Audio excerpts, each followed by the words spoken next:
Good morning. Welcome to another edition of Straight Talk with the Daily Tribune. Today we have Attorney Arnolfo Ricardo Cabling, President of the Social Housing Finance Corporation. Sir, good morning and welcome to the Daily Tribune. Magandang araw po sa lahat. Morning. Magandang umaga. Magandang At salamat po sa pagkakataong binigay niyo sa amin. Sir, first off, anong mandate ng ating corporation? Kasi marami ang nakakakilala sa Pag-ibig, pero sa ShopC hindi masyadong ganon katunog sa ating mga kababayan. Paki-introduce po natin ang corporation natin. The mandate of social housing is to provide shelter provision at the lowest possible interest rate for both formal and informal sector belonging to the lowest income bracket of society. But this project must be undertaken in close coordination with the local government units and other community members because the program is community-based. We call it community mortgage program. So the mandate is basically to manage that particular program. And that's why our housing project is people's plan and community based where the participation of our beneficiaries, but we call them home partners, are actually being engaged so that everybody as members of the community will help provide shelter provision to the underprivileged and the homeless at the lowest possible cost. So we cater to the members of the informal sectors like mga informal settlers families sa mga syudad, mga ganun ng mga ano natin, inaasikaso ng corporation. Yes po. But it says both informal and informal, both formal and formal belonging to the lowest income bracket of society. So we started with providing security of tenure to on-site communities, the informal communities occupying private lands or probably government lands also, no? And they have threats of demolition or they're about to be removed or ejected in the property. So we ask the community, we organize the community, we empower them, we teach them how to negotiate. So they negotiate with the landowners and they borrow money from us to pay the landowner, and they owe us the money payable in 25 years with 6% annual interest based on diminishing balance. That's how we started providing security of tenure to on-site communities. But now our program has been has evolved into many modalities. Because when we reviewed the mandate says, well, providing security of tenure to the site where they are situated or where they choose to be resettled or relocated, and its subsequent development and home development. That's why during the mandamus, when the Supreme Court ordered that all residents or occupants of the waterways of Metro Manila should be cleared because of the tragic incident of Typhoon Ondoy, the government set aside 50 billion pesos and social housing was engaged because the DILG was in charge then of this program, reviewed their mandate and said you can go into site and home development. So we are giving you 10 billion for this project. That's why we have another fund, CMP. So we have another fund which we call the HDH fund, which means high density housing. So we were able to build vertical houses both in Metro Manila and in the periphery near city here in Metro Manila. So we are still completing the projects right now, but some of the projects are already fully completed. Now, because of that experience, the OTR is again engaging our partnership, saying that can you help us resettle the occupants of the railways because we are upgrading our railways. So we are in charge, sabi hati kayo ng NHA. So we are in charge of Tutuban to Calamba. So they're about, I think, 11,000 to 12,000 ISF. So right now, isa yun sa pinakamalaking project nyo na. Isa yun sa pinakamalaking project namin, no? So in fact, they have already downloaded money to us and we are already starting it. And then the Intramuros Authority would like also to clear the Intramuros area. Okay. Intramuros. Yes, sir. Sa inyo din binibigay sa amin binibigay yung project na yun. So we now said na yung aming CMP, which started with providing security of tenure to on-site communities, we now have the so-called National Government Agency CMP in partnership with them. Now, local governments also approaching us, we also partner? We have land, but we don't have money for the housing provision. So we don't have our LGU CMP, we have our vertical CMP. For rural communities, so they don't congest here in Metro Manila, we are studying and we're about to implement the so-called farmland CMP, where we could give home what is this, a greenhouse. We teach them compact and organic farming for high value crops, so they can be able to pay Parang their may, monthly ano, amortization, parang may livelihood component. livelihood component. So we also have IP and culturally sensitive projects for housing for the IPs, the indigenous people. We've started in Tibuli, Cotabato. Doon din sa area mismo ng mga Doon din sa area nila mismo, especially those already gainfully employed. And we have also culturally sensitive housing CMP in Zamboanga after the Zamboanga siege. Yeah. So, paano sir yung ano, 'di ba sa Pag-ibig members can avail. Yeah. Sa ShopSee, how do people avail of your housing loan? Ang pagkakaiba po, we have several shelter agencies under HUD-C. No? So HUD-C is supposed to be the umbrella supervising and monitoring us. So initially po we have 6. Yung nauna po yung HGC, which is in charge of secondary mortgage, but HGC is now merged with Hopefully Guarantee. Is now under Department of Finance. Okay. Now, second, we have National Home Mortgage Finance Corporation, which was the original entity that supervises all these housing programs. But, Unified Housing Loan Program. yeah, the USLP. unified. So all were supposed to be managed by them. But there was a time when the government decided to break down these programs. Okay, so Pag-ibig was created. Okay, so ang Pag-ibig is basically private effort po para matulungan yung ating need for housing. So if you can see, the money comes from members, private sector. The ones who provide the housing are private developers. So everything is a government entity, yet it's private money and Ang effort. lawak pala ng ginagawa mo. Ano? Yes po. Then yung pong NHA is government effort. Kasi it's actually government money, and their mandate is to provide integrated massive housing. So they construct houses. Ang dalawa po, yung NHA at Pag-ibig, individual po yung availment. You can apply there alone, individually. Pero sinabi, kulang yung effort. So, yung CMP program, which is a very young program, a new program sa National Home Mortgage was carved out. That's why kinrate po ang Social Housing Finance Corporation. You manage the community mortgage program. It's community-based. It's community effort. Kasi kulang yung private sector, kulang yung government effort, yung community. That's the way to lower down the cost. Why? We tap the members of the community. Tulong-tulong tayo. So, local government, barangay, ano maibigay mo? Ako magawa ng daycare from my budget. City, municipality, province, Congress. So, kayo mga tao, paano yan?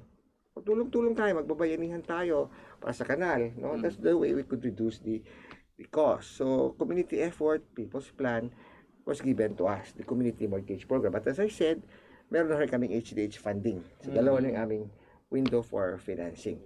So, we assist organized communities. That's the difference. Organized communities. Kasi nakasabi po talaga sa aming mandato, we are supposed to assist organized communities. If unorganized, we are supposed to organize them so that they can avail the program from us. They can avail the program through community. As community. I'm interested in that program where you are trying to clear the way for the Philippine National Railways to clear up illegal or informal settlers. The home along the Riles. Yeah. The homes. Yeah. Home along the river. The homes along the Riles. Okay, so how much money is being budgeted for that stretch from Tutuban to Calamba? We follow the national ceiling provided by HUD-C. If we give them vertical housing, it's 580 budget per family. 580,000. If it's going to be vertical, it's 750. Do you have a number as to the number of families that How are many? As I said, the tentative number is 11 to 12,000 for our segment. for your segment? For our segment. And you have cleared? Not yet. You're just starting. We're starting. In partnership po with the OTR and the Japanese government, because the funders the Japanese government or the JICA group. You think yung stretch from Tutuban to Calamba, that could be done within the term of the We are president? doing our best that at least it should be started. The project should be started with the term of the president. When was the fund given, and when have you actually started? We've started Moving last year. In fact, at 3 billion fund was already downloaded to us. for initial mobilization money. And all of that money has been used up? Not yet. Not yet? Not yet. So ano ngayon, organization pa lang We ng are mga nasa affected? organizational pa lang kami. So identifying people, families. Tapos na rin po. So we organize them. As I said po, it's people's plan. We ask them, we engage them. Anong plano? Where do you So want, nandun na kayo sa level yeah, na where do you want to be resettled? Diba? So now, if they choose a property, sige, maghanap muna kayo. We will give you some time. Kung walang mahanap, we guide them. Dito na lang kayo. Kasi we negotiated with Bangko Sentral. Sabi ko sa Bangko Sentral, marami pala kayong mga foreclosed lots in subdivisions. No? Yung sa Cavite, meron sa about 6,000 individual titles. O yung mga ropowa nila. No? So, binigay sa amin, then we went all the way up to the monetary board. We were given 30% discount. On the on the current So, current na-acquire market nyo na value. yun. We paid already last week the 20% down payment. Which property is this? Bangko Sentral po in Tansa How big Cavite. is that? Yung Malaki po. This is supposed to be foreclosed by Capital Bank before, and Capital Bank has been Saan yan? Sa Tansa, sir? Tansa Cavite. The plan there is to build a vertical No po. building? Horizontal Subdivision po. like. Horizontal po for the beneficiaries namin sa Metro Manila na waterway, what is this, the railway. Yung tinatatamaan doon sa... Tatamaan. Or whoever would like to go to join us there, because we say, it's people's plan. Kasi nga po, very important element po yung sense of neighborhood sa aming community because it's community-based. That's why we're saying po, another second element ng aming project, una, you have to be an organized community. Second po, you should have commonality and homogeneity. We maintain that. Why? Kasi kung pareho kayong neighbors sa waterways, di ba? Pareho kayong neighbors sa Riles, magkakapit bahay kayo long ago. And you transfer them together na maintain yung sense of neighborhood. Madali yung itap yung bayanihan spirit. Di ba? Yung adjustment, medyo Yes po. Kasi if you buy a house and lot from a subdivision project, you don't know your neighbor. Di ba? Adjustment yun. Di ba? Hindi ka makakautang ng asin. Di ba? So we always emphasize that. So halimbawa, sige, Macadam Road lang muna tayo dito. Then, maghingi tayo kay Barangay Captain ng Sand and Gravel. Pwede ba on a Sunday, lahat tayo ikakalat natin. So that's the way to reduce the cost. So that's we call it community effort. Bayanihan. We call it community. That's the second very important element po ng aming program. No? It has to be on a community base. Paano nyo po ina-address yung, di ba, yung problemang, tinransfer mo sila, pero they keep going back to their original illegally occupied places. Kasi nga, walang hanap buhay doon, walang tubig. Yan ang walang problema access to transport. Yun na nga po. How do you address Yun po ang isang pagkakaiba namin sa ibang agency. No? Kasi sabi namin, community-based, people's plan, we engage them from the very beginning. We plan together as a group. Saan nyo gusto? Anong plano nyo dito? So parang physically, nirelocate mo lang yung neighborhood. Yung neighborhood. Tapos pinabayaan nyo na. Hindi po. Tapos sabihin namin na, sige, anong klaseng bahay gusto nyo? Anong design? How big? Let's look at your affordability level. Hindi kaya. Adjust natin ng kaunti. Now, paano yung iba na talagang walang kaya? We do livelihood intervention. But our livelihood intervention po is group-based. Kasi kung individual po, TESDA na yon, or DSWD na yon, or DOST na yon. So, group-based kami, sir. So, ang isang magandang style. Ang magandang isang naging nakita namin halimbawa ay yung sa Palawan. Because the product of Palawan is yung kasoy, di ba? So, we organize them. Sige ha, bigyan namin kayo ng cost for processing, for packaging. So, they started it now. Sige, we will register with you with DTI, and we will look for market. No? So, we'll help them also market. So, sinasabi po ng social housing, we just don't build the physical shelter provision. We want to build as much as possible sustainable communities, sustainable and resilient communities. That's po our banner and our battle cry for Social Housing Finance Corporation. And I was saying earlier po, in fact po, we could say naman na maganda na po ang takbo ng social housing. We were only given from the CISPA fund 1 billion a year for the last 12 years. Diyan ako galing yung operation cost namin. Inikot-ikot lang yung pera. And we have assisted already about 350 informal families. Okay? Dito yan sa Metro Manila. It's scattered po siya, but basically, if you look at the pie, the biggest chunk of it comes from Metro Manila and Luzon. Pero the biggest talaga is Metro Manila. So, parang 30 plus lang ang Luz and Visayas and Mindanao. So far naman po, we enjoy a collection rate of 64 to 84%. Of course, pag-ibig is 98%, but that is payroll deduction, automatic, because they cater to formal sector. Captive market. Yes, kami po, ang collection namin community-based. paano sila nagre-remit sa Ako inyo? The president and the treasurer are given the agency agreement. They collect for us, they remit it to us, and they give us a little incentive. And so far, maganda naman po ang aming rate. Okay. So, 64 to 80% not bad. And in fact nga po, we're asking na, we want to evolve the program. We now have so many modalities. We can do mixed use, we can do township, we can do vertical. Sabi ng DBM, we can't give you money kasi may collection pa kayo dyan. Meron pa kayo 4 billion as of last year from your collection. Use that. But anyway, bibigyan namin kayo ng 500 million in additional. But the moment you believe na kulang, tell us, kaya meron naman kaming may allowance naman talaga ang ating annual budget, but show us the preparedness of every project. So that's why we're preparing, but hopefully, we will fast track everything. No? We will accelerate in the next few years. That's why part of our strategy, we adopt some employees to go grassroots. Titingnan natin anong need ng community. And second, we decentralize po. And third, of course, we would like to strictly enforcement namin. Kung may mali sa ground, talagang kinokorrect namin, no? So tell us more about the Cavite project. well, How large is that property and how many families can be well, in accommodated? Bacoor po kasi, nung 50 billion fund, naghanap po yung community namin. They're from waterways of Metro Manila. I think they're from Parañaque. So we brought them there. There are How many about families have been brought there? 1,440 po. From From the waterways, so. From Metro Manila Waterways? dito sa stretch nyo? Yes po. Parañaque, here. Yung sa 50 billion fund po ng DILG. So, sinabi ng Bacoor, si Mayor Lani, Since Ondoy yun. since After Ondoy, Ondoy, that's the after effect po ng Ondoy, no? So, sabi ni Mayor Lani, mali yata, you clear the waterway in front of me. Across is Bacoor. Marami din ISF in front. But the budget is specific kasi for Metro Manila. Interesado ako dun sa project nyo na clearing the way for the PNR to be, di ba? Kasi, Iba, kasi I'm interested in that kasi large scale ang impact noon kasi di ba? yes po. It will We're still starting. Diba? We're still in the organizing level.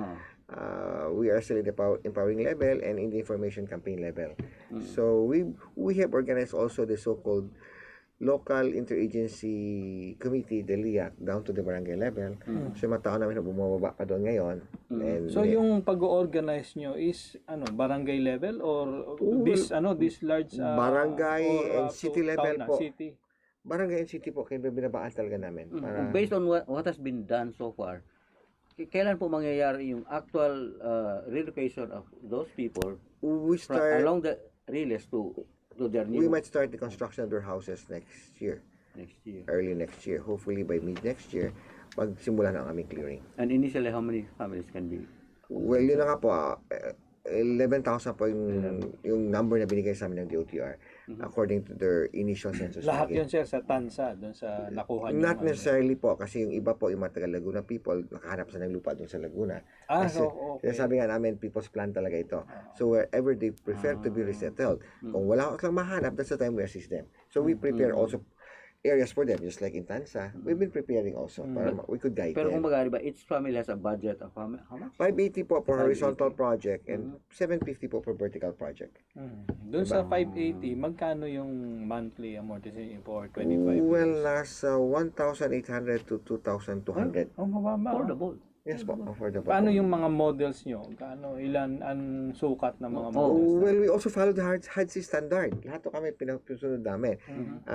Which is actually, ang aming pong model is actually 24 square meters lofted. Lofted. So, yung loft po talagang enough na makatayo ka, makagawa ka ng 2 to 3 bedrooms. So, plus lagay mo 24 including the loft? Not yet. So plus Floor, plus the loft probably 12, that's about 36. 36. floor. Floor area. So, we have models po and in fact, mag-turn over kami sa Bacoor namin na model ngayong November 23.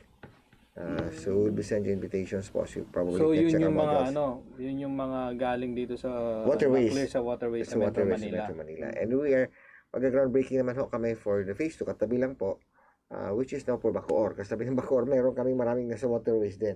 So, Yun yung mga magbe-benefit doon, yung mga yes po, taga-Bacoor taga Bacoor naman. Kasi problema ko kami sa yung resettlement. Yung receiving LGU, ayaw na tumanggap. Kung hindi mo siya bibigyan na para sa kanila. So yun yung parang nagko-compromise na. Nagko-compromise kami. Ganun din kami sa Bulacan. Hindi pwede yan. Bakit binibigyan nyo lang kami ng problema. Problema in the sense na siyempre yung Dagdagan mo yung tao nila. yung ira nila naiwan. Kaming mag-handle ng business order, ng solid waste management, ng healthcare, di ba? So, may mga senior yan. yung education, yung daycare, di ba? So, ganun na ang ano ngayon dito sa Metro Manila. Ayaw nung receiving LGU in the Mega Manila area. Unless magkaroon kayo ng ng agreement. Magawa kayo ng project. Butante din yun. Yes, sir.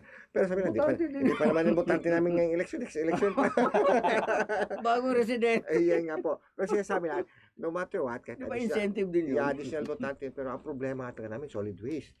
Ang dami niyan. Sabi nila, laki-laki ng cost ng ano yan, ng collection. Diba? Ang pagturo sa kanila ng segregation. Diba?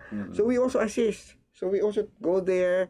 May mga So, entire package, ha? entire package. Also, Hindi lang financial aspect, pati hygiene. yes po, meron na kami gender sensitivity training. Meron Ganun? kompleto talaga kami. Kasi nga sinasabi namin, just to be sustainable community. You actually have a Yeah. comfort room for LGBT. boys, girls, and whatever. Not yet. wala pa rin kami, wala pa kami dyan ngayon. Kasi bago nga lang siya naging issue talaga, di ba? Pero we teach them already gender mainstreaming. We do that. So we are organizing the communities also yung mga movement for mga gender sensitivity, mga ganong klase po. So we also do greening program. We teach them solid waste management. So we in fact assist daycare centers. Kung may daycare sila, inaayos namin, napoprovide kami ng mga school supplies, di ba? Mga notebooks, tsaka uniform and bags. That's yung ano sir, yung livelihood programs nyo. Ano yun? Kayo rin lang, meron kayong unit sa ShopC na Meron kaming departamento for program enhancement and development for the communities. Yun yung in charge sa mga livelihood na Yun po ang in charge namin, sir. ng mga nililipat na community. Yes po, So it's ano pala, it's a total partnership It's a total between partnership. ShopC and the Communities. So meron kami mga projects, sir, na assisted ng Ateneo de Manila, ng Ateneo de Zamboanga, yung Zamboanga Siege. So they help us in the workshop, in the empowerment.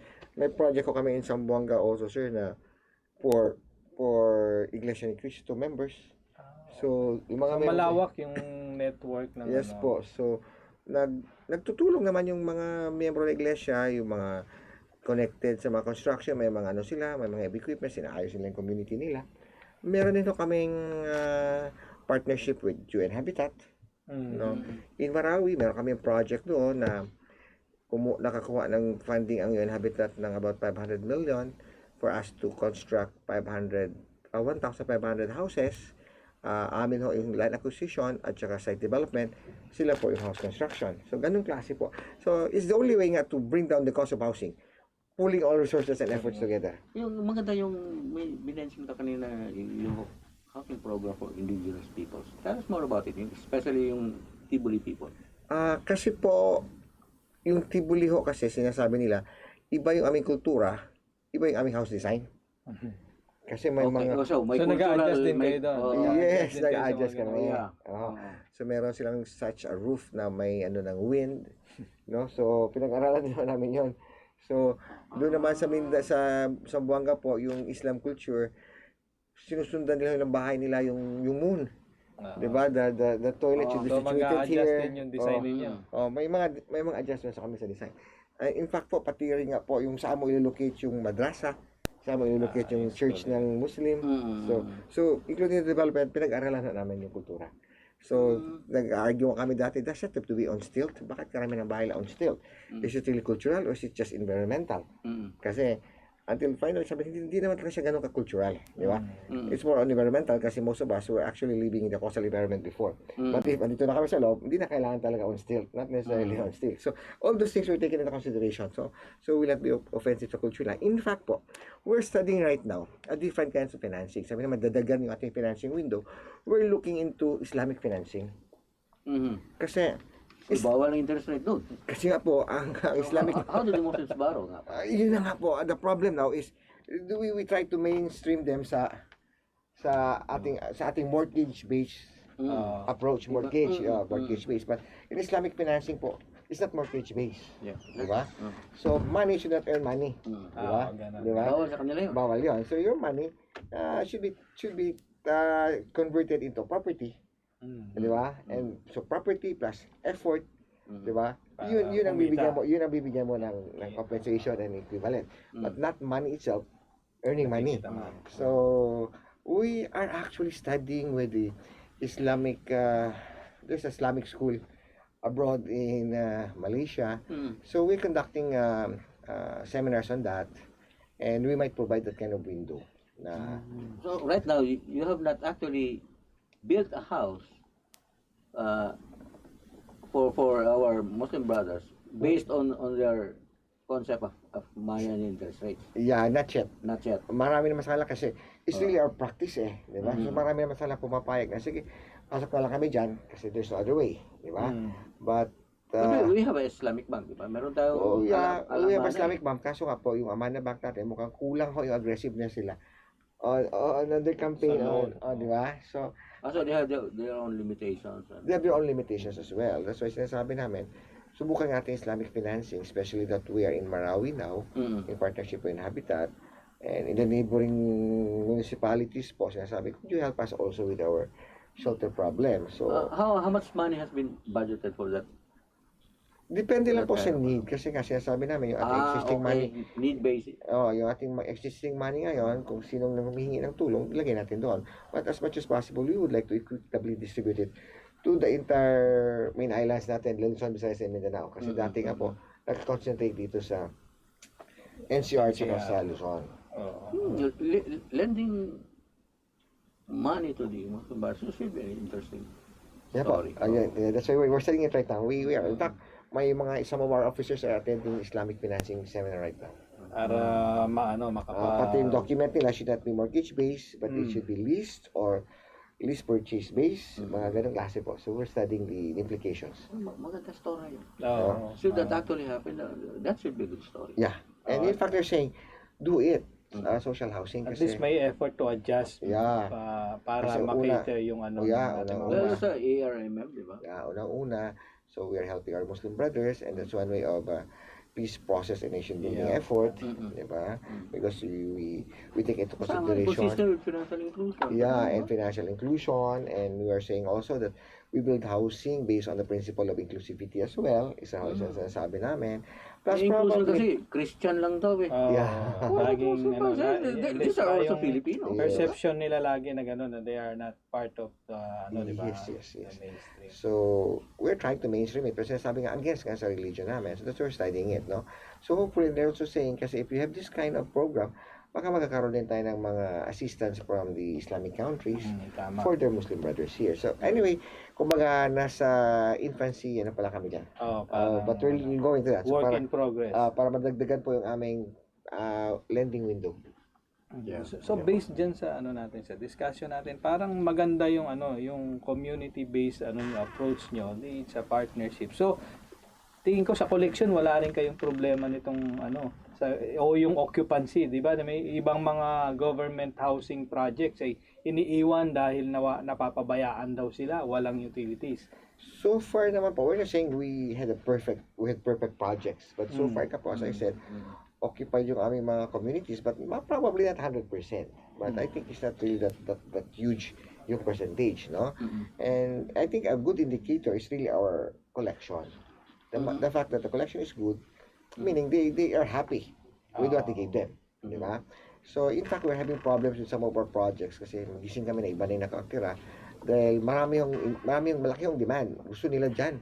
Ang ganda pala. So pwede ba kami sumali dyan? Yung mga enterprising naman ibang members natin, lilipat na ibang probinsya, binibenta nga lang rights, lang units. But we are doing something to disallow it as of the moment. Na huwag muna. Kasi let us solve first para hindi maging circuit. Pero flip yung property. Right now, that's allowed. No, we are not allowing it. In fact, nilalagay namin sa aming mga titles as a restriction na it could not be sold that should go into contract. Yeah, for 10 years. Pero marami na kami problem. Iba na occupants. Sabi ko, we'll go into ejectment na naman itong mga occupants na... yun yung subject for... pero minsan naman ina-assess na rin namin ulit yung... Costly yun, administration nightmare yun. Correct po. But ina-assess naman namin, we are trying to assess the social and economic profile ng pumalit. Baka naman talagang homeless and underprivileged din. Pwedeng mag-fall siya as many pwede naman siya mag-qualify. Kasi nga po, after all, we're assisting naman the homeless and underprivileged. There would be no reason for them to insist na pumasok dyan sa atin kung talagang may bahay din sila. Diba? Mm-hmm. So we're looking into that angle po. Kasi sabi nga namin, sometimes we also have to exercise compassionate justice because we know that there's really scarcity of houses in the Philippines, di ba? So, bilisan na lang natin, di ba? And we just try to accommodate and be inclusive as much as possible. Ang laki ng housing gap. So far po, the need is 6.5 million and it's increasing by 90,000 yata a year. Increasing, not it's not actually diminishing. We cannot cope up because kami po, ang target po namin sa GCG last year was 15,000. Now, this year is 25, next year is 35. So, siguro, barely maakaya namin yung 25 this year. So, and then, pag-ibig siguro po, nasa 100 plus. Parang trabaho ni Sisyphus, di ba? Yes, so, but ang pag-ibig naman po, mga 100,000 doon sa nila. So may kulang ng programa. Yes po. Babalik ka lang sa mga. May NHA pa naman din, may effort. Di ba? May NHA pa rin may effort. So, kung 100,000 na yung pag-ibig, plus yung NHA, so, I don't know, ilan yung ano na NHA, plus amin, mga 25, or next year, 35 na kami, hopefully 50 na kami later. So, baka we can be producing 100 or 200 a year. So, at least yung 90,000 increase a year, mako-cover na. Mako-cover, mababawas-bawasan dahan-dahan yung backlog. Pero, sinasabi nga namin, we need about 50 billion a year Sa housing. for the next 5 years. Just to keep the gap there. We will Or to catch up a little. catch up a little, ha? Yes po, hindi po. Hindi talaga Hindi pa totally ma- stop di ano. Hindi totally The eradicate. widening. Yeah, hindi ako ma-eradicate talaga agad kasi napakalaki na po. Napakalaki na What's po. driving that gap? No. Unang-una po, Population? not necessarily po, yung budget at implementation ng program. Kasi yung budget po, decreasing po, maliit binibigay sa amin. In fact, as I said nga po, 500,000 lang sa amin next year, sa GAA for next year. Ang increase. Ang binigay, Ang binigay? 500 million. Rather, I'm sorry, 500 million. That's all? That is all. Sinasabi kasi, di ba? Lahat na yun, pati operation ng Yeah, sinasabi naman, di ba, may 4 billion man kayo sa inyong collection. Gamitin niyo muna. Pag nagamit niyo, tell us. yung 4 billion, ano nyo na yun? Kumbaga, Collection na namin yun. collection nyo na. Napapaikot From nyo our na. 12 billion. Pero that 4 billion is ano lang eh. That's intended for ano eh. Kasi the whole intent is to close that gap. Yes, so. Pero sinasabi And if naman, you give only 500 million, that gap will not actually increase, decrease, but in fact, it will inflate, di ba? pero sinasabi nga ng DBM, bakit hindi yung mahabol-habol, may pera pa rin kayo, meaning there's a problem on your absorptive capacity. So that's why po, another strategy namin, we decentralize, we are preparing our new table organization for reorganization, for approval. The moment medyo naglaki ng aming organization, baka po we could accelerate everything. Malito kami, nasa 250 lang yata ang aming personal to account. Nationwide na yun. Nationwide po. At saka malit lang ang aming budget. We are the youngest and the smallest shelter agency. Na-create kami panahon lang ni How President many Gloria. shelter agencies are there? As I said po, we have the NHA, we have the Pag-ibig, Social Housing, and the National Mortgage Finance Corporation, which is secondary mortgage. Yung secondary mortgage naman po, we're working now on the securitization. We are securitizing po our portfolio. So we might float a bond of 2.5 billion next year. Kung sakaling ma-short to kami, may hirapan kami sa BBM tsaka sa Congress, meron kaming buffer. So sinabi kasi ng Congress, minsan you have to be creative. Diba? So andyan yung pera. Or probably we could have refinancing from Pag-ibig. Dahil sobra-sobra yung Pag-ibig. Sinong issuer ng 2.5B? Ang aming pong advisor, securitization. ang aming pong advisor is the National Mortgage Finance Corporation. And But the paper is sold by I think which agency? Land Bank and No, hindi. Yung, kanino yung securities? sa amin po, we call it CMP bonds. Okay. That's 2.5B for next year. For next year, 2.5B. Plus our 4 billion, so we have about 6 plus the OTR Kasi 3 billion. you have revenues naman. We have our reflows. We have our reflows naman. So sabi ng DBM, you have your reflows naman. Use your reflows. Yung 4 billion yun na. Yes po. So Yun. covered yung ano. Nagagamit nyo rin sa mga project. Yes po. So gagamitin na namin, we will try to utilize. Piniflip lang nila. Pinaikot lang yung pera. Pinaikot lang yung pera. So we hope to utilize all of this money with us by next year, and so probably the following year, magbibigyan na ng budget yung DBM. So kaya po, we are trying to fix everything para po mas ma-accelerate, tsaka yung DBM would be confident na yung absorptive capacity namin, may implement namin yung program. Kasi nga, nagkaroon ng maraming issues on housing, di ba? When was the last time you issued a paper ba? Well, Before this one? Before this? it will be the first time for social housing. But I think Pag-ibig already did. Yeah. So, 2.5. Sino ang advisor nyo? Ang National Mortgage Finance Corporation, and I think kami mga underwriters, Sino mo? Land Bank, all government naman po. Tsaka yung aming trustee, I think DBP. So, yeah, all naman po. When is that probably? Early next year po. Tentative. First quarter. First quarter, we're selling it to subdivision developers, and the bond could be used as compliance sa 15% housing balance requirement. Ay, that's good. Aha. That's good. Kasi nga po, gusto ko ni Secretary De Rosario na magkaroon ng synergy lahat ng shelter agencies. Para may demand. So the demand is there. Kasi sinasabi ng mga developers, mahirap ang compliance sa 15% ngayon through So this one will qualify. This one will qualify. Ayun. This one will qualify. Doon pa lang, ubus na yun. Doon pa lang mauubos na yan. So they're already waiting for it. So yun ang sinasabi ng DPM. Andiyan na kasi mga initial money ninyo. Di ba? You simply have to be creative about on how you turn around all these resources and pulling the efforts together. So well, that's their analysis. The National Housing Mortgage Fund. Again po? Sinong issuer ng 2.5B? It will be social housing. But Which agency? Which agency? SHAPSI po, but advisor lang po ang National Mortgage Finance Corporation. They have to be involved kasi under the new law. Paper nyo talaga yun? Paper talaga namin. Because under the new law, it is security back. I mean, it is asset back because we have our portfolio. So we're backing that security, no? So under the new law kasi ngayon, so made in sale nyo yung kumbaga? Yeah, made in po. Made in issue kumbaga. So kasi under the new law now that issued, yung National Home Mortgage is supposed to engage in that to securitize, di ba? To float bonds para yung pera sa shelter. Kasi malaki yung pera ng Pag-ibig. Ang Pag-ibig gusto nila about 1 trillion yata. Akala portfolio. Kami nasa 18 to 20 billion pa lang. Yung aming portfolio. So, maliit kami. Maliit pa. Pero we're floating na 2.5. It's cherry picking naman eh. The best accounts are being securitized. Pero sinasabi naman ng mga developers, we will buy kasi it's an easier way of compliance. Yung mga developer niya, mga private din o ano? No po, kami po, we engage contractors kasi yung community kasi is their money. Diba? They borrow from us. But we tell them, it is a credit, but we call it highly assisted credit. We assist you all the way. So you engage the contractors. You enter into contract. We pay you, you pay the contractor. Although the check is directly paid to the contractor. Because may dinabasahin sila sa amin. So pwede rin, may say din sila pati May sa say talaga contractor. sila. May say din sila. But based on our past experience po, marami yung mga contractor and did not make good, meron kaming accreditation department din for our contractors and for our partners. Doon din ako sa isang department. Para lang safe din yung para safe po kami. Anong tenor ng paper nyo? It's redeemable, but I think it's going to be lowest bidder on the amount of redemption because it's compliance. So it's reverse bidding. So with a little interest rate yata. But it's reduced in the sense na bakit pa kayo kailangan kumita na compliance yung ito. Okay. So that's the tenor po. Oh, we give you this instrument, yun yung incentive nyo. Yun ang incentive nyo kasi tapos na kayo sa compliance. Because under the HLRB guidelines now, although HLRB will not be Parang merged. sinasabi nyo, We do it for you. Nga kayo, may sweldo pa. Hindi. Parang sinasabi namin, we will do it for you.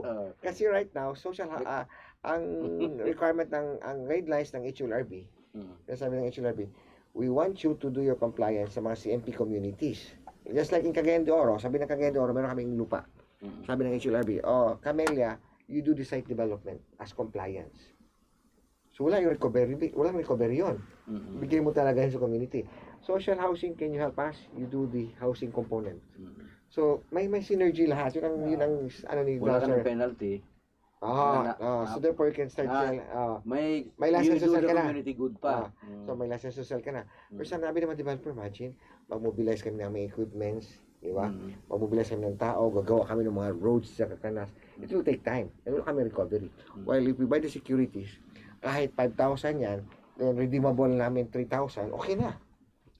Di ba? So okay na kasi at least we are spared of the effort of yung process of complying the 15% housing balance. Yun ang structuring nyo. So, may synergies.